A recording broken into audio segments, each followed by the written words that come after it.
The WNBA just witnessed its most catastrophic ratings collapse in league history, and the numbers are so shocking that executives are reportedly holding emergency meetings behind closed doors. What started as whispers in league offices has now exploded into full-blown panic as viewership numbers dropped by an unprecedented 78% in just 3 weeks. But here's what nobody's talking about. The real reason behind this collapse goes way deeper than what the mainstream media is reporting, and it involves a cover-up that's been brewing since the start of the 2025 season.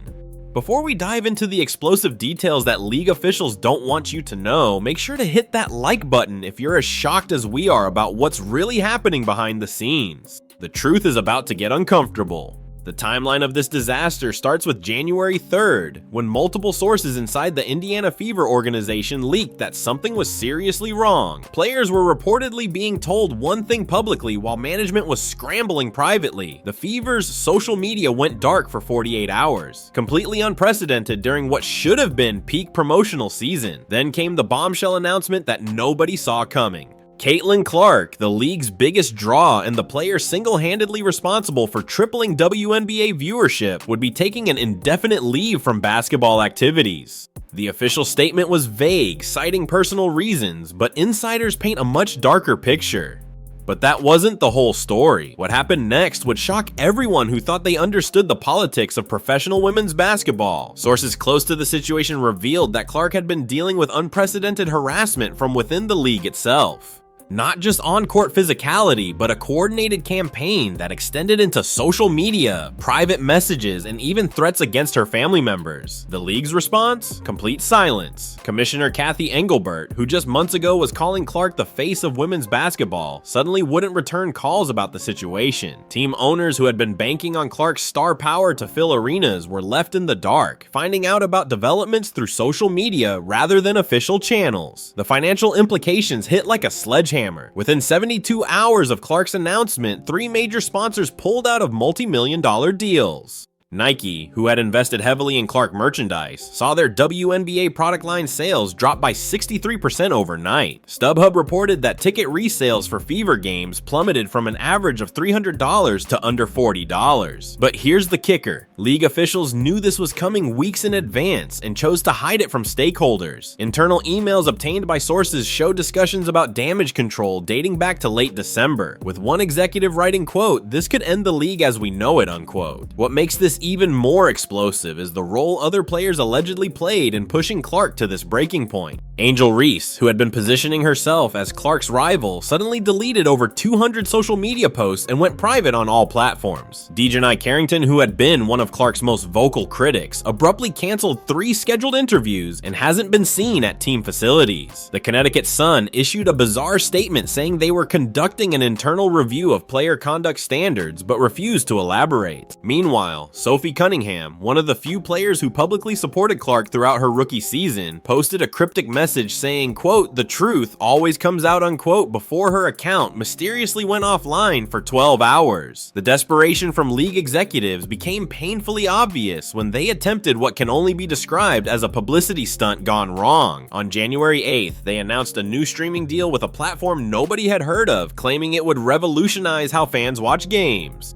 The platform crashed within minutes of going live, and it was later revealed the company had only been incorporated 2 weeks prior with connections to a WNBA board member's family. This wasn't innovation, it was panic disguised as progress. Former players started speaking out, with one Hall of Famer stating on a podcast that she'd never seen the league in such disarray. The Players Union, which should have been protecting its biggest star, remained suspiciously quiet, leading to speculation about internal conflicts and possible corruption. But wait, it gets worse. The attendance numbers that the league has been reporting? Complete fabrication. Arena workers from multiple cities have come forward anonymously, revealing that announced attendance figures were being inflated by as much as 40%. One worker from Chicago described watching officials count every single arena employee, security guard, and vendor as paid attendance. Another from Las Vegas said they were instructed to keep upper deck lights dim to hide empty sections during broadcasts. When actual ticket scan data was leaked, it showed that real attendance for non-Clark games was averaging under 3,000 people. In arenas that hold 15,000. The league's response was to threaten legal action against anyone sharing the authentic numbers. The cascade effect spread to every corner of the league faster than anyone anticipated.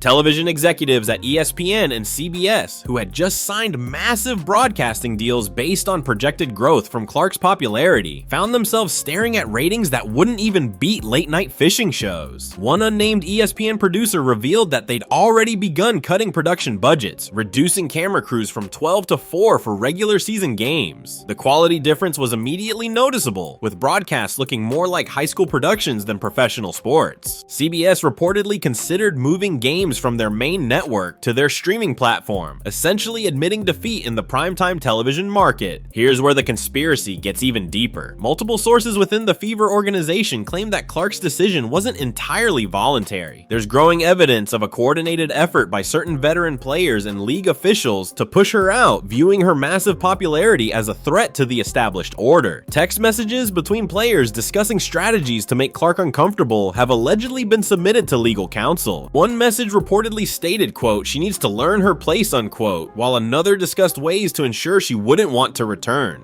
The league's investigation into these claims, non-existent. In fact, when pressed about it during a conference call, Commissioner Engelbert abruptly ended the call, citing technical difficulties. The international impact has been equally devastating. The WNBA had been planning major expansion into European and Asian markets, with Clark as the centerpiece of their global marketing campaign. Those plans are now in ruins. A scheduled exhibition tour in China, which was projected to generate $20 million in revenue, was quietly canceled. The Australian League, which had been in talks to create a partnership program, withdrew from negotiations. Even more embarrassing, a documentary crew that had been following the league for a year-long project about its growth suddenly packed up and left, with the director stating they no longer had a story worth telling. What nobody's talking about is the player revolt that's brewing behind closed doors. Younger players who joined the league specifically because of the attention Clark brought are furious. They're watching their endorsement opportunities evaporate, their social media following stagnate, and their career prospects diminish.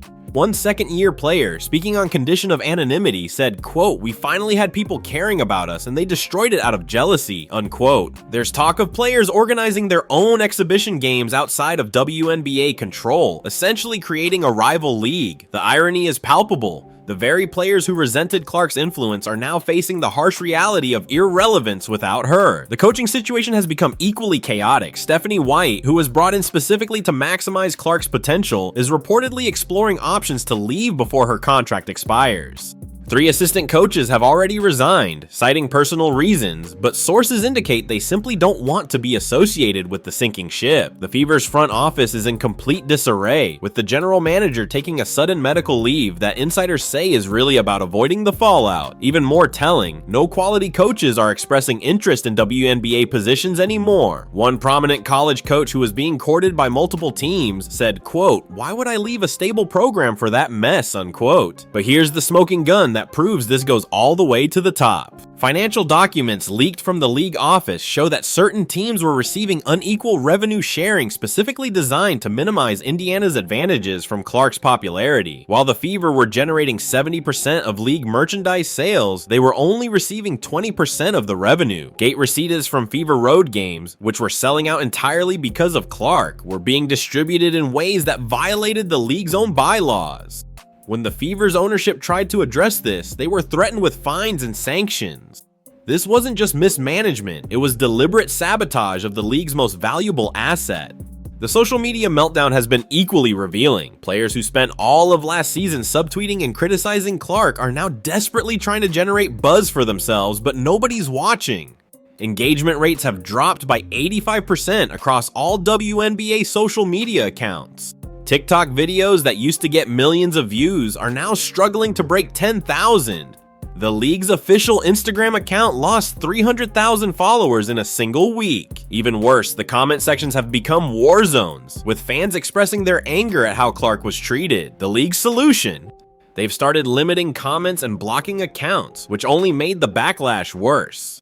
Make sure to subscribe and hit the notification bell, because we're going to be covering every development of this story as it unfolds. The truth needs to be heard. The sponsorship exodus continues to accelerate. Gatorade, which had planned a signature drink line featuring WNBA stars, shelved the project indefinitely. State Farm reduced their commitment from title sponsor to minimal involvement. Even more damaging, youth basketball programs that had partnered with the WNBA for development camps are pulling out, citing lack of interest from participants. One program director in Texas said registration dropped 90% after Clark's announcement. The grassroots support that the league desperately needs for long-term growth has evaporated overnight. Here's what insiders are saying will happen next. The 2025 season is already being written off as a disaster by multiple ownership groups. There's serious discussion about contraction, potentially eliminating 4 to 6 teams to cut costs. The players' union and owners are headed for a collision that could result in a lockout for 2026. Several owners are exploring legal action against the league office for misrepresentation of growth projections. One owner reportedly told other stakeholders, quote, "We were sold a lie and now we're paying for it," unquote. The most shocking revelation came from a former league employee who revealed that there had been multiple opportunities to prevent this disaster.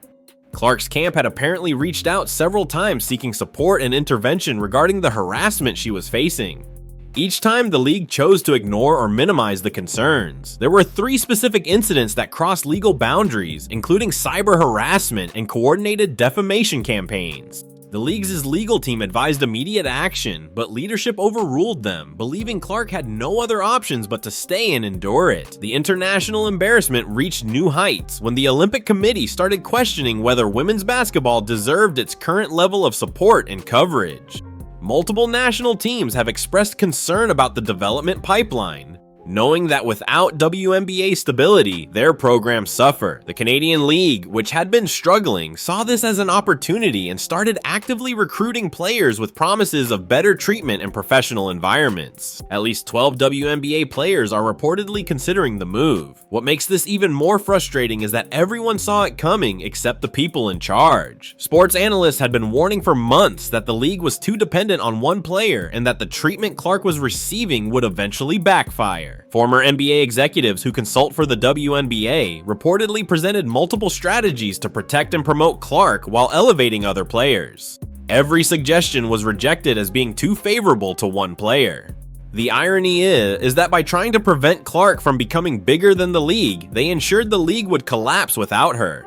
The aftermath is going to be studied in business schools as one of the greatest examples of self-sabotage in sports history. You had a generational talent who brought unprecedented attention, money, and credibility to a struggling league. Instead of protecting and celebrating that asset, there was jealousy, resentment, and ultimately destruction. The very players who complained about low salaries and lack of attention actively participated in driving away the one person who was changing both. It's not just incompetence, it's deliberate destruction of value that may never be recovered. As we head into what should be the peak of the season, arenas are ghost towns, broadcasts are being relegated to streaming platforms nobody uses, and the merchandise that was flying off shelves is being marked down 70%. The WNBA had its moment, its chance to become a major professional sports league, and they threw it away. The question now isn't whether the league will recover, it's whether it will survive at all. Sources inside multiple ownership groups say that without dramatic changes in leadership and a complete restructuring of how the league operates, 2025 could be the beginning of the end. The story is still developing, and we'll be here to bring you every shocking detail as it unfolds. What do you think about this complete meltdown? Drop your thoughts in the comments below. The truth about what really happened to Caitlin Clark and the WNBA needs to be heard, and your voice matters in this conversation.